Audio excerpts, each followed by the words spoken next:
Good evening. You're watching Redwood Wonk. I'm here with Dave Frank. My name is Eric Kirk. We are talking national political news of the day. We're going to start with probably what I think is the most important topic, which is not being addressed in politics, which already seems to have disappeared from their radar. But last week we learned of the brutal death of Tyree Nichols by what turned out to be a death squad in Memphis, Tennessee. It was a special police division known as the Scorpion Division. I mean, just really set up for all kinds of bad stuff. And 5 police officers brutally beat him. The country was kind of bracing as the police chief said that they're going to release the video on Friday. Luckily, it didn't turn into a whole lot of violence around the country, but there's a lot of outrage. It was horrible. It's just inconceivable that this happened. None of it looks provoked. They don't, for some reason, there's no camera footage of the pullover. They claim that he was driving recklessly or something. This division was apparently created to deal with auto thefts and auto racing and different things, and it gave them discretion to be able to pull people over. Again, a prescription for disaster. We need to really stop the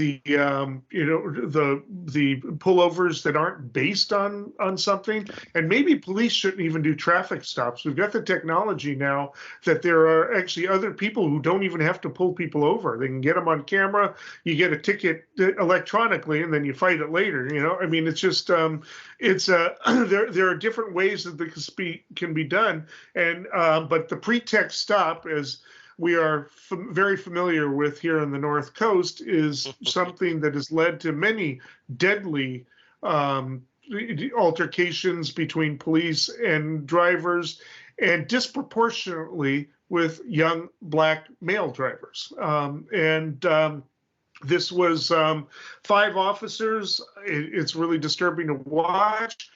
It's actually 5 Black officers, and so there's a lot of discussion about what it means to for something to be systemically racist. We're having a national discussion about that, but there just isn't any talk about a national, there is talk, but not a whole lot of hope of any type of national, congressional action taken to maybe address this at the federal level. In response, just as Black History Month was about to kick off, Republicans dissolved the House Oversight Committee's subcommittee on civil rights and civil liberties. And they say, well, we can take up these issues, but they don't want a subcommittee that's specifically dedicated towards that. That's sending the wrong message somehow to them. So it doesn't seem like we're going to make much movement on that, as we'll talk a little bit about DeSantis later, but as an AP African American history class was nixed at the statewide level in Florida because it contained left-wing radicalism, so to speak, queer theory, feminism, and whatever else that they found god awful. And it looks like they've stripped him of that, not to mention any author who has any whiff of quote unquote critical race theory in it. And they've added Black conservatism, which accounts for maybe 1 in 200 Black Americans. So you want to talk about affirmative action tokenism, you've got it right there, because it's a very small group of people. But they've got their say. So there's a lot of politics around that, and we'll talk about that in the third segment.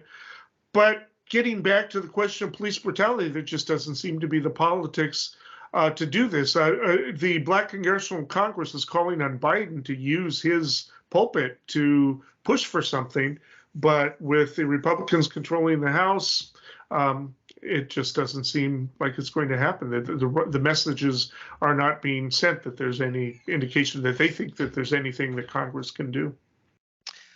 Thank you for that setup. There's so much here, obviously. This there's literally so much. But I think starting from that national political frame of reference where you mentioned that the Civil Rights and Civil Liberties Subcommittee was disbanded. I actually saw some coverage the other night of conversation in the Oversight Committee where Marjorie Taylor Greene was bringing up the folks who were charged with crimes from January 6th, 2021, and how their civil rights and their civil liberties are being infringed, and that should be a priority, which is, besides just tone deaf, I think it's indicative of sort of this bigger problem here, which is there's so much grandstanding, polarization, kind of exploitation of social media, and that kind of, not to mix metaphors, but that sort of hair trigger, visceral response to information, as opposed to, that's all masquerading as leadership. It's not leadership. And so that's from that national perspective, I think that's a great way to then segue to Tyree Nichols, police brutality, what can be done. There's a lot of folks that are out there wondering if anything can be done, wondering if there actually even are solutions. It's as if they just have a no connection to the immense body of research and information that's available. This stuff's been studied for decades. There's a lot of things that we can do. So that's sort of, I'm a half full. I try to be a half full kind of person, but like when you frame just the issue in general, people are concerned about the police getting their funding cut. In fact, in that city, Memphis, police get over 40% of the city's budget. Just like every community, police are utilized to intervene in the front lines of societal social problems, and they're really dealing. Police are often placed as a triage mechanism, again, dealing with really significant substantive problems. So it's not that we're not providing the funding; they're actually doing the job we hire them to do. It's that in many cases, it's that it's accountability is lacking, and that leadership and just not listening to what we know could work. So that's to me, that's kind of like there are opportunities here. So for example, how do people engage with the police? Typically, in most cases, it's people call 911. It's not just these sort of random searches. So most of the time that people are engaging with the police, it's other community members trying to resolve a problem. And then what's the community decide to do? How is our traditional way of dealing with these problems? We send police. They're the number one responder to mental health issues. They get 8 hours of training typically, as a baseline. It's not their career. It's not their focus. So there are silver linings out there, but anytime we are marred in tragedy, we need to realize the biggest mental health facility in the country is the LA County Jail. So that's our funding priorities really do indicate that we're just not it's not our focus to resolve this. I'll say one last thing here. There's a basic tenet of psychology that situations we put people in are the major predictors of the outcome. So in a way, you put folks, use of people that have a system. These police officers have a system that there's lots of documented flaws about that system. But then we wonder why, when they're engaging with, I think there's so many arrests each year that if each arrest was only one person, it would be like 1 out of 3 people getting arrested every year. So there are immense number of engagements with law enforcement, right? And it's we're talking about 300 last year, 300 or when this data came out, 366 white people in America killed by police in a year, 254 black people killed in a year by police. So we're talking about, under 600, approximately 600 people, but that is like a litmus test for the entirety of these 18,000 law enforcement agencies that exist. And I'll pick up a little bit more after you get some feedback. I think it's important, those numbers, because people say, oh, more white men are killed. Usually it's men. I think like about 2% of the people killed are women.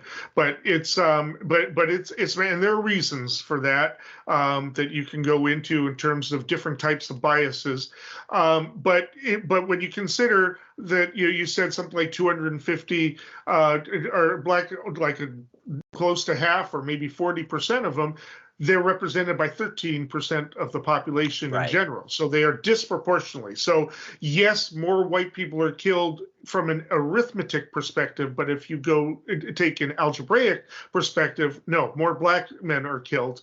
And I believe that Latino men are at around maybe slightly higher than white men, the lowest being Asian, and that's a different kind of bias as to why that happens. It's a very complex issue, and so we have to discuss these things, and we need to discuss. And maybe I know people say, well, it's not really a federal thing. Every state should be addressing it, and every locality should be addressing it, what the police culture is, and what the training is. But the emphasis really should be in training. And I've talked to actual police officers, and I get mixed answers when I ask, is your job immediately upon a scene to de-escalate? Is that emphasized? Is that hammered into your head that your primary job when you first arrive is to de-escalate? No. That's not hammered into all training, and that needs to be the thing for you. First of all, not to be part of an aggravating situation. And as an attorney, I've run into all kinds of situations where police officers are getting themselves worked up and arguing and wanting to somehow punish people for being arrogant to them. That cannot happen. If that happens, there needs to be discipline. If officers accidentally turn their body cameras off, they should be disciplined, suspended without pay. I mean, this really needs to be enforced and then reinforced. And I'm not talking about just punishment. I'm talking about there needs to be a complete rewriting of the culture, the police culture. There needs to be discussions involving the district attorney, no, it's not appropriate for a police officer to lie on the stand, even if it means nailing the bad guy that is guilty. It is not appropriate to frame a guilty man. You tried to do that with OJ, it blew up in your face. It just and that's when somebody had lawyers, but you do it all the time with people who don't have lawyers. There needs to be a emphasis and a change in police culture, and you see it in other countries. I mean, there's a famous video out there in Britain of a man wandering around kind of crazy with a machete, and the British police basically had these mattress-like things. They closed in on him, and were able to stop him from hurting himself or others. And they were able to subdue him, and they brought him in, and he was completely unharmed and subdued. I mean, can you imagine what would happen here if somebody is like swinging a machete at a bunch of cops? Right. Even if he was a white guy. Right, and especially if he was a black person. So so we need a major change in culture, and that needs to come from national leadership, because you've got localities that are trying to do it, but then you've got resistance. Even locally here, we've got police that are allowed to do their own thing. We've talked about it, they don't want to have to be vaccinated, so we got to pay money to give them their own shooting range, and it's just, I'm sorry. I know they have a tough job. I know it's stressful. I know their lives are on the line. I know their families are sweating it all the time, but don't do it if you can't handle it, and there needs to be more screening and a complete change in culture. You are safer if you de-escalate. That needs to be hammered in. Everybody is safer if you de-escalate. And every time one of those people are shot, that puts every other officer pulling over anybody else in danger, because you got somebody in there, I've got a gun, I'm probably going to be killed, I'm just going to go for it, right? It's just, it puts everybody in danger. It ups the tension right off, and you've got the situation, but you can't anyway. Dave, I'm sorry, I've kind of filibustered this. I'm going to let you close it out. Quite all right. Thank you. So, I mean, again, I think we could do an entire show on this, and in fact, I think we ought to. But I about 2 years ago, a year and a half ago, I attended a symposium by the Academy of Political Science, and it was sponsored by the Network for Responsible Public Policy. And basically, it was a bunch of experts in the field of police reform, and so many common sense points were made. Like we don't have to get super in the weeds on this, but one thing that I thought was, well, a few things I thought were really interesting. Depending on the poll, only between 1% of Democrats and 14% of Republicans thinks that policing is fine the way it is. So there's an overwhelming, like nearly 100% of Democrats self-report that they don't think things are okay. And again, 86% of Republicans, right?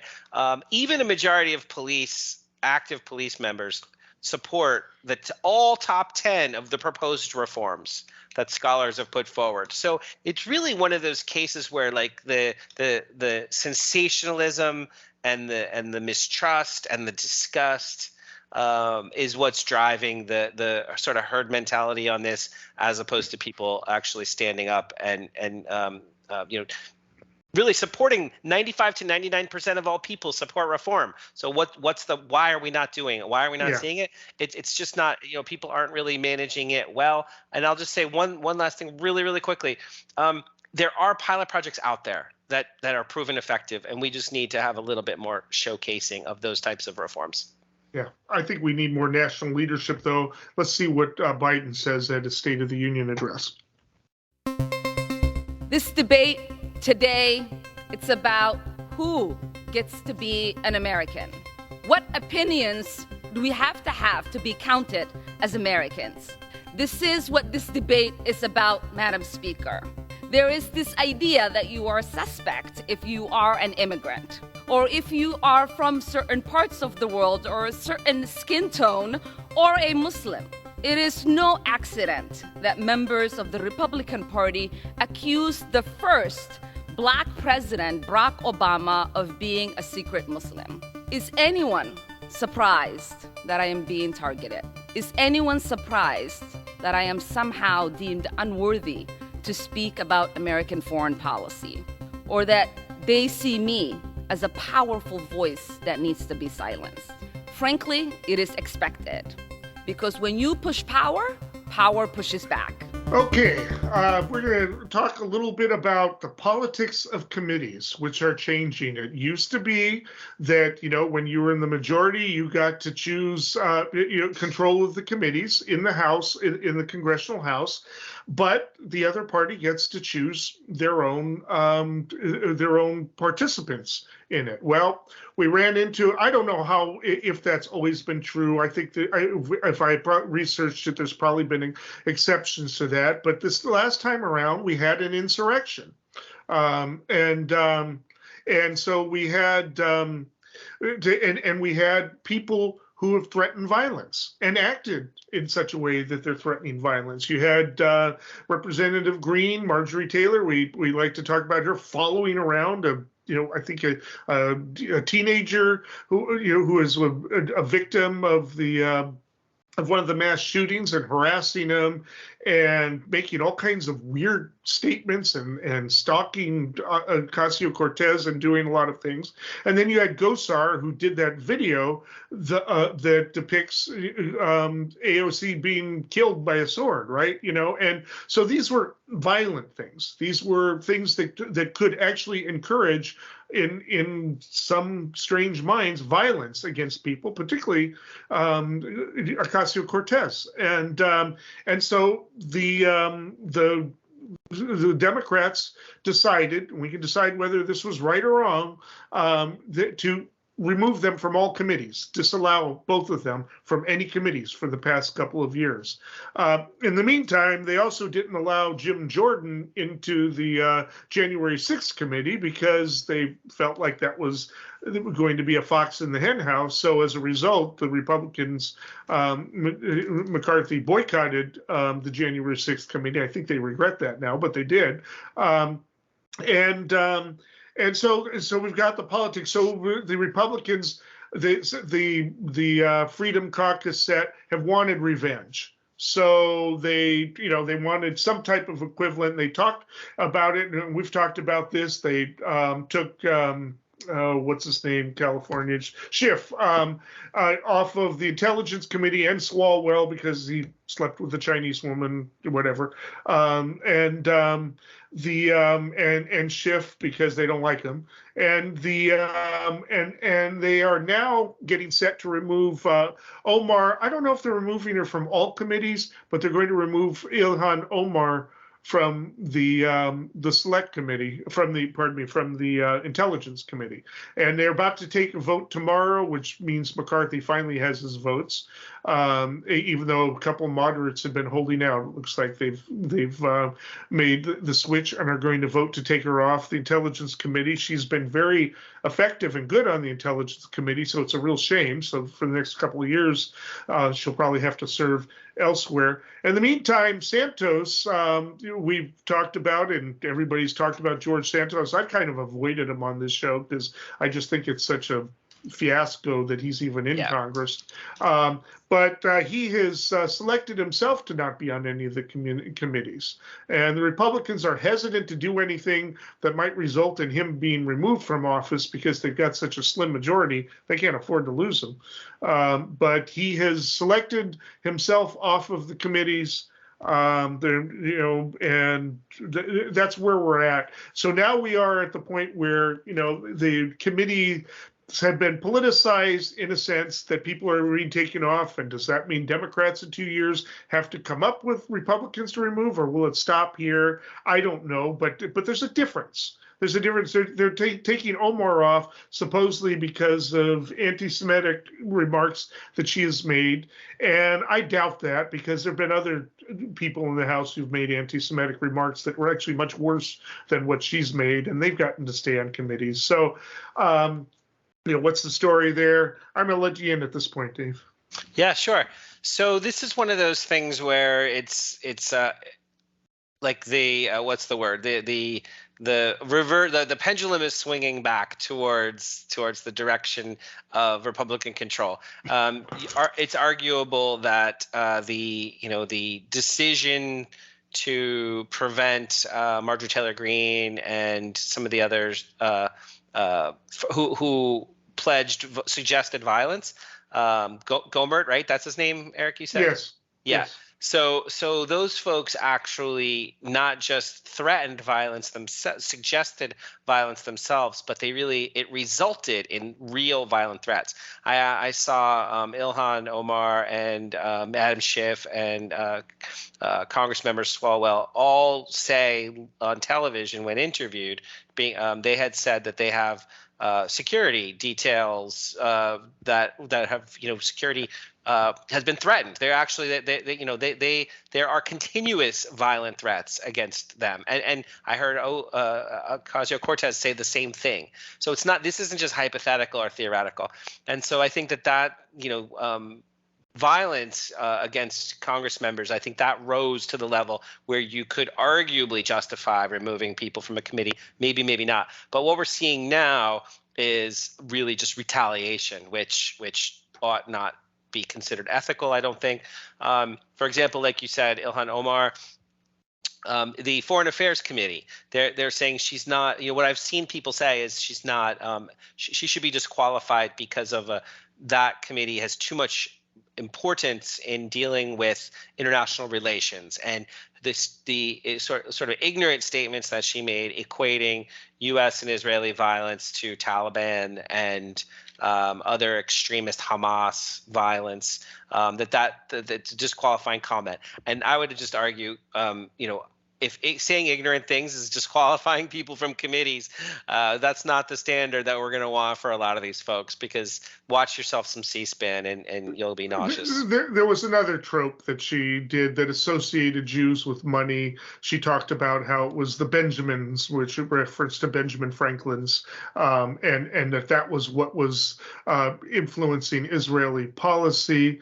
Talking about AIPAC, of course, but AIPAC did, by the way, donate money to does use money to lobby, but you just got to be real careful about how you say things. And it's definitely ignorant and insensitive to say that if there's an organization that's spending money to exercise their opinion, that the correct response is some racist historic trope. Like that's not the way you say that they're buying influence, but you could just say they're buying influence, like every other special interest group does. I don't think that's really beyond reproach. So she's definitely got, there's flaws here, but just kind of fast forward to like, well, what does that mean for the climate of Congress right now? And it really, I mean, it's probably been getting worse for a long time. But it's this bipolar tug of war where there's so much grandstanding. I mean, I'm not going to name names, but there are videos out there of just about any topic, just about folks getting out there and just grandstanding in an awful ignorant way, like the anti-socialism committee hearing the other day, that committee that was canceled, the House Oversight Committee. Right. Yeah, they were just asking some very ridiculous questions and trying to try to get a soundbite on TV. So that's kind of part of what I'm getting at here is that, like you said, you said you haven't really seen it so bad. It's probably going to keep getting worse. I mean, there's just such a lack of leadership and a lack of substance. I'm sure it's happened before. I'm sure this isn't the first time committees have been used politically. I mean, looking over at the Senate right now, McConnell today pulled Rick Scott off of the Commerce Committee. Well, he did that because Rick Scott tried to oust him as the Senate Majority Leader. So it's minority leader. I'm sure it's been used since the beginning of time, but when there's a tit for tat type of thing where you've got to find somebody in order to do this, it's like, is this going to be the norm now at the beginning of every flip of the House? To do it partisan way. I mean, McConnell's not even bothering to do it partisan way. That's intra-party. It's it's just but committees are a big deal. That's where people's careers are made. They get into committees, and that's where they develop their legislation. That's where they get their names onto it and things like that. So it is important. If you're not in committees, it's really hard for you to have much of an impact on legislation. You can submit things and it can be considered, but if you're not in the committee meetings, it's hard for you to discuss it. These are very important things, and there are certain committees that are more important than others, and the Intelligence Committee is a big one.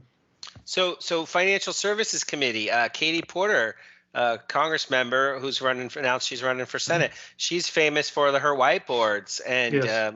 When people within her own party have determined that her approach to addressing certain financial titans in our country's banking industry, that tone that she had was disqualifying, so she was removed from committee. So that is also intra-party sort of self-selection. Like you said, I'm sure that's part of what happens on the regular. But interestingly, like what you talked about with Santos, principles are really important unless they're sort of superseded by more pragmatic consideration. So you saw Speaker McCarthy saying, "Well, we'll see. We'll see. We'll put him on these committees." But then he had a talk after the vast majority of people around this person shows that he's at least I don't know. I don't want to say terrible things about him, but it looks bad. Everything that's happening around his history and track record look real bad.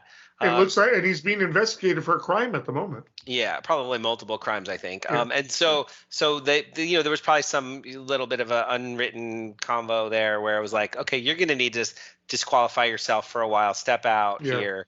And so that's what happened. He's going to have the option to come back if he stays.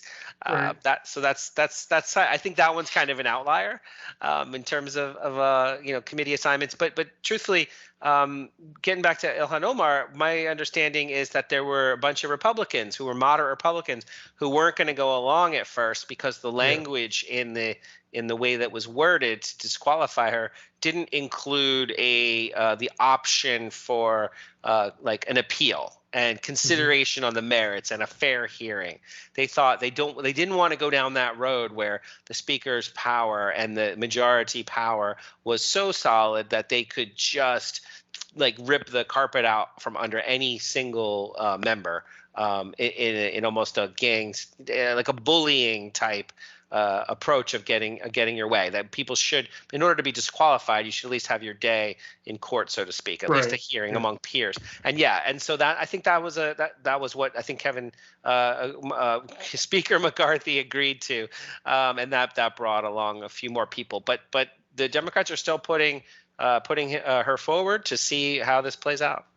Yeah, I mean, there have been a lot of interesting committee news. Apparently, the Republicans on their quote-unquote weaponization committee that the Democrats are calling the tinfoil hat committee, they made a mistake that actually temporarily gave the Democrats a supermajority in it. They reduced the number of it. I'm not quite sure why it gave them a supermajority, but they were supposedly trying to increase the membership of the committee from 13 to 21. But somebody accidentally typed in 12 and they went ahead and voted on it. So they actually shrank it for a while. I think they've fixed it since then. But, it's not a good look. It makes you look sloppy. I mean, that's going to be, the Democrats are going to be joking about that throughout the whole, whatever hearings they start. And, and again, this is Jordan basically trying to investigate his investigators. That's that is going to find. They want to talk about, well, why is it that Trump was raided by the FBI and Biden wasn't, right? Well, I mean, duh, but anyway, but that they intend to ask that question and bring people in. So having people on those committees, the Democrats are not going to make the mistake of boycotting a committee like that, though. I mean, they're going to showboat in it, probably. It's just I mean, just getting back to January 6th committee, I think that's kind of important because so much of this sort of pendulum swinging back comes from how people, Republicans, have expressed that they felt mistreated. But in reality, I think they're trying to defend the indefensible. And then so there's contortions that are the result of some of the behaviors, like even I forgot the name of the congressman. I think it's from Pennsylvania, whose phone was seized by the Justice Department. Kelly, maybe his last name is. But anyway, there's a bipartisan committee now who are in effect protecting the congressional prerogative here. Right. And basically, they're trying to say, okay, we have a rule in place that says the Justice Department isn't allowed to look at congressional business. So even though he's being accused of X, Y, and Z in support of January 6th or Stop the Steal or whatever criminality is theoretically being projected allegedly towards him, both parties are saying, but we don't really want our phones being confiscated and our records being maintained, being investigated and scrutinized. So what I think they're talking about doing is, protecting that congressional prerogative, having a bipartisan select committee look at everything on his phone and then decide together which elements that they think that the Justice Department should be allowed to look at because they're not related to congressional business. So they cooperate on the things that protect their power, prerogative of the institution. But other than that, I think we really are in this sort of almost like a trench warfare, bipolar tug of war that there's a not a lot of hope in there for rationality to prevail. So we'll see how this plays out with the potential threats to shut down the government and possibly not raise the debt ceiling, force spending cuts. I think that there's going to be a lot more sort of secret behind the scenes bipartisanship to come out with an agenda where you'll see some crossover support not to allow these 4 or 5 more fringe GOP Congress members allow the full faith and credit of the U.S. dollar to be put at risk. All right. And regarding Santos, real quickly, they know that once he's out, if he's out and they held the special election, it was a fluke that Santos even got in there. They will lose that seat if Santos leaves over the next couple of years. They know that, so they're in a tough spot. I, Richard Billhouse Nixon, do solemnly swear. I, Gerald R. Ford, do solemnly swear. I, Jimmy Carter, do solemnly swear. I, Ronald Reagan, do solemnly swear. I, George Herbert Walker Bush, do solemnly swear. I, William Jefferson Clinton, do solemnly swear. I, George Walker Bush, do solemnly swear. I, Barack Hussein Obama, do solemnly swear. I, Donald John Trump, do solemnly swear. I, Joseph Robinette Biden Jr., do solemnly swear. So help me God. This brings us to what's shaping up to be the battle of the century, or well, who knows? We'll see. Because Donald Trump, who has declared his candidacy, is already taking shots at what is believed to be his primary challenge for the leadership of the party, and that is Governor DeSantis of Florida. And yesterday he was attacking DeSantis on what is considered to be DeSantis's greatest strength, the performance during COVID. And he's talking about how the DeSantis closed the beaches for a very long time, and how the businesses were closed, blah blah blah. Of course, those beaches were closed at the under the suggestion of the federal government, which Trump likes to forget the fact that he was running the government at that time. But it just but he is attacking DeSantis on that, and a lot of Republicans are freaking out. Don't attack him on that. If you attack him on that, that gives that'll give the Democrats more ability to attack him on it later because it's already legitimate. But Trump doesn't care about that. He broke the taboo attacking Bush on the Iraq War in 2016. He doesn't care about taboos. All he cares about is, this is what he's going to do. This is what he does. Will this one keep traction? Probably not in Florida, but there are people who will believe him no matter what. So this is the latest. DeSantis has responded, and they're kind of going at each other a little bit. Meanwhile, Nikki Haley is getting set to declare. We'll see if MAGA is ready to, nominate somebody of Hindu background, Hindi background. I find that dubious, but we'll see. And about 3 or 4 other potential Republicans may jump in by the time this is done. I'm going to let you talk about the polling, but the polling I've seen suggests that if it's just between Trump and DeSantis, DeSantis is ahead. But if other people are in there, Trump gets the pluralities, and he's got the strong base behind him. He could end up winning the nomination again if these other people stay in long enough. Yeah, I would say it's probably so early in the process that we have to take this all with a grain of salt, but it's definitely a finger to the wind sense of actually where we are. I think one of the most interesting elements here, like you said, is that when people are asked head to head, like again, depending on the poll, DeSantis versus Trump, DeSantis is getting a little bit over 50%. And Trump's getting right around 30%. So that means that there's an awful lot of undecided. 52 to 30 leaves, that's only 82, right? So 18% of undecided. That's 1 in 5 almost. So that, as of right now, there are a lot of folks who are saying to themselves, we want to look forward, not backward in general. And as you mentioned, as you add people, if you add any other candidate, it drops to 44, 28, 10, still whatever that works out to, around 15% undecided. It gets a little closer, but not by much. But then when you open it up to 5 people, it includes also now Pence and Liz Cheney and Nikki Haley. So under 10%, Pence gets about 8, and Liz Cheney and Nikki Haley each get about 4. So they don't have a natural constituency to speak of. And as you, I think, mentioned, there's probably going to be a lot more, like people who are hinting that they're going to run, because the real benefit, there's no downside to running, really. The benefit is you get national exposure, you get funding mechanisms, you could possibly go work for a foundation, or you could get a book, you get a lot of travel, you're networking. So there's benefits for people who are ambitious. It even sets you up for a future run.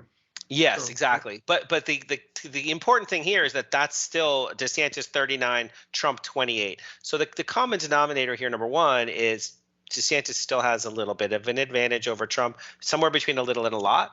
And one last piece here, which I think is really important, when the surveys ask what if Trump left the Republican Party and ran as an independent, he still gets about 28%. So what that means is that there's a core group of people, nearly 1 in 3, between 1 in 3 and 1 in 4, 28%, that are going to follow Trump to the sort of ends of the earth here. They're apparently, as of right now, they're all in on Trump. So the Republican Party, that explains why the Republican Party is still humoring him extraordinarily beyond the there that he has worn out. He has a good chance of going deep into this process. I mean, there are polls that have been taken, not in the past week or so, though, that even have Trump ahead of DeSantis. We have to understand that a lot of it has to do with how the question is asked, and the polls are all over the place. I mean, it's ridiculous how they vary. I mean, like 30-point differences, and it's bizarre. Now, I think it's kind of settled into DeSantis having the plurality at this point over the past couple of weeks, but how stable is that? I don't know.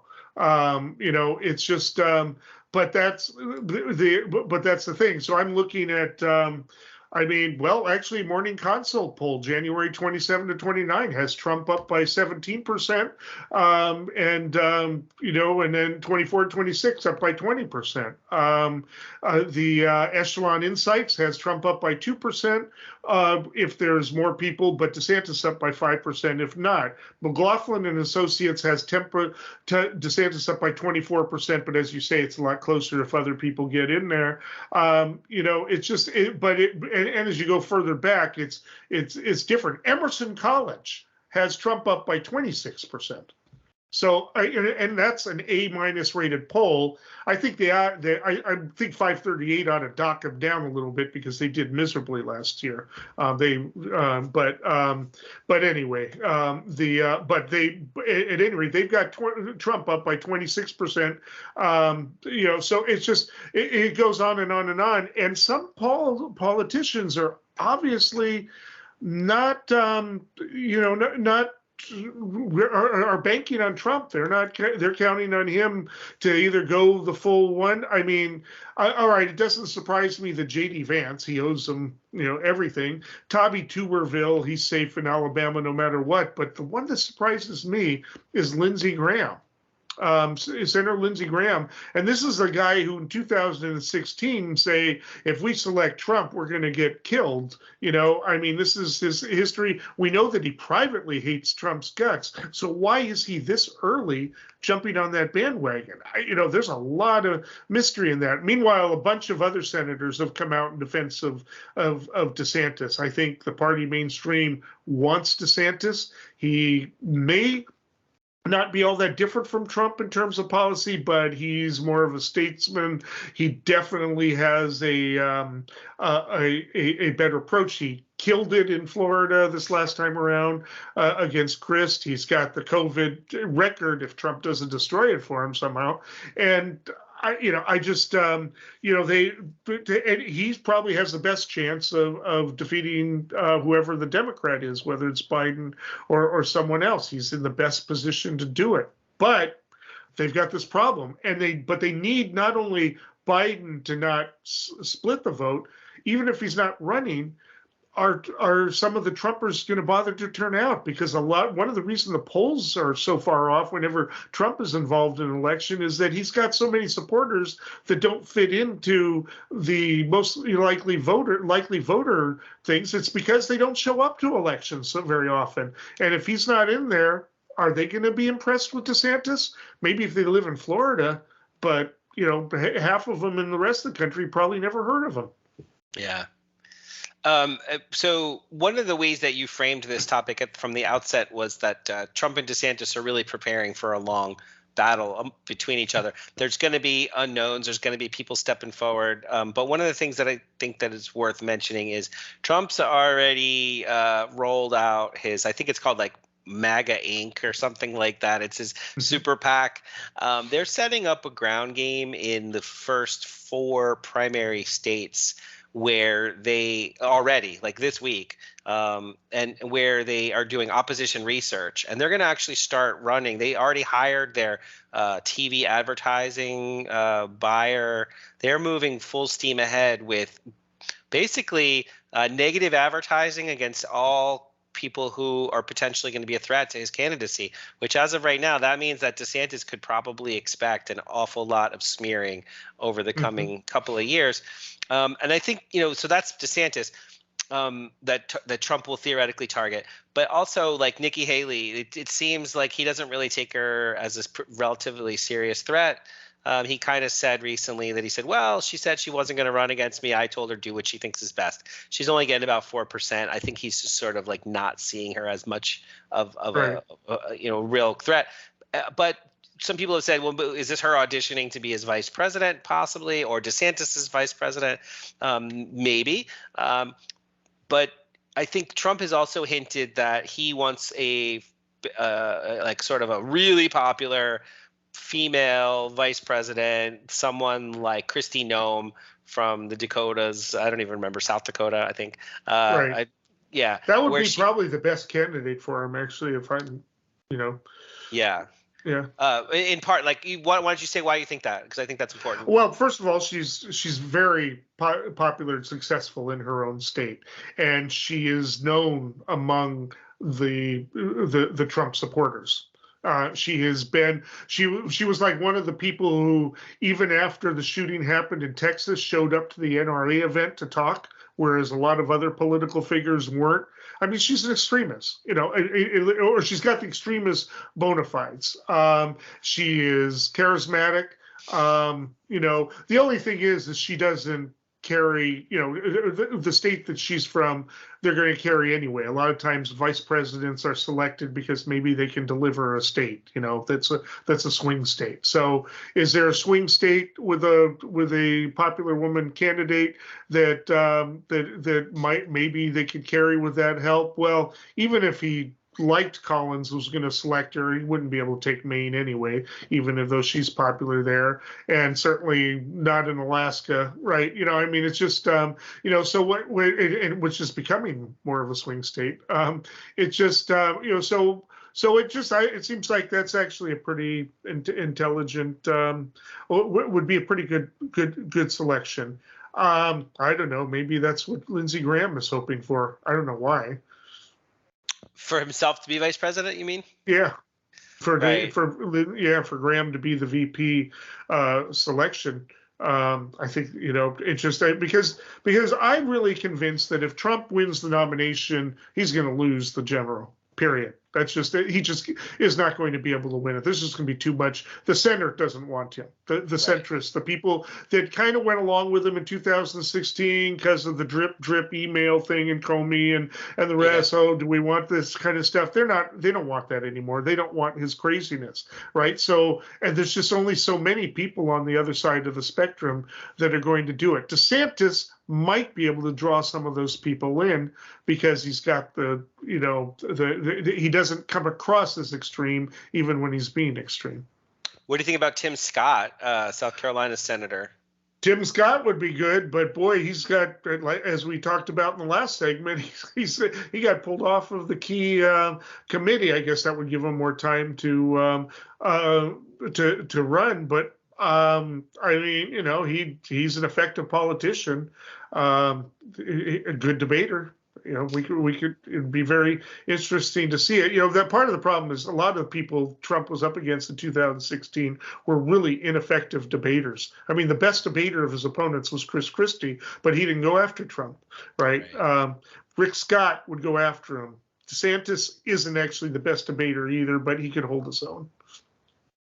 So I've seen maps recently of like the life expectancy by state and like healthcare coverage by state. And there's, the Southeast United States and Appalachia up through the Rust Belt and then west towards Texas, Oklahoma. That area is basically a set of folks who are currently, if theoretically anyway, resisting more robust social safety net programs at the detriment of their own well-being. So I think there's a lane for people to reach out across the aisle and speak to the Republican base. When you see the electoral map, and you see basically you've got coastal states and you've got states that have big cities, or when you look at the congressional map, it's coastal states and just big cities. There's not a lot of room for Democrats to stick to their current strategy of just trying to energize their own base. They actually do need some degree of outreach, and so the question, who knows if they're going to do that, number one, but more to the point, because we're talking about the Republicans here today, can they defend? Is it defensible to say, no, now that the COVID emergency is over, we want millions of people to lose their health care. We want it to be harder for us to address diabetes and diseases of despair, opioid addictions. We want to continue to support people less and less. They almost have to pivot. So I think there is space for some Republican that is a little bit more thoughtful. Sure. But who knows if that person's going to emerge. Yeah, but Republicans can afford to pass. They can go back to passing bills to overturn or to repeal Obamacare, because they know they're safe. They know the Senate's not going to pass it. They know it wouldn't survive a veto. I mean, we saw this happen before. They passed 60 bills to repeal Obamacare, and then they had absolute power in the federal government for 2 years, and all of a sudden they disappeared. Right, because they know that would be chaos, but they can talk about it because people don't associate that with their situation. So, anyway, we'll see. Obviously, we'll be talking about this one for a long time, unless one of them dies or something, right? But we'll be talking about the Republican. But the Republican race is on. We're still waiting to see what happens to the Democrats.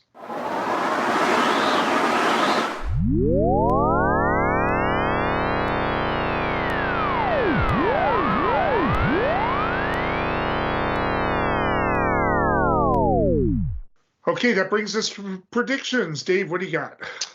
I think maybe following the theme from last week, where I dig so deeply into a particular topic that I have to comment on it. In this case, unfortunately, it's the tragic videotaped murder of basically an unarmed young black man at the hands of policing. And so today is actually the day of the memorial service, and a lot of really thoughtful sentiments have been pouring out about what can be done. And I think the fact that it's black on black crime here is really, it's a moment, it's a teaching moment that it's actually a culture. It's a culture that needs transparency and accountability. And so there is an opportunity for reforms. I really do see that. I'm not sure if that George Floyd Justice Policing Act that is being promoted, I think you'll see the president push it out there.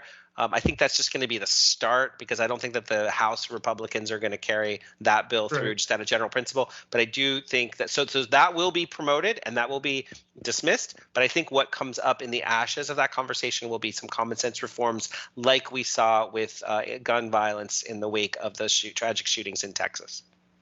All right. Well, I'm going to make a horse race prediction here. Today, the Fed did a very interesting thing. They did raise the interest rates, but only a quarter point.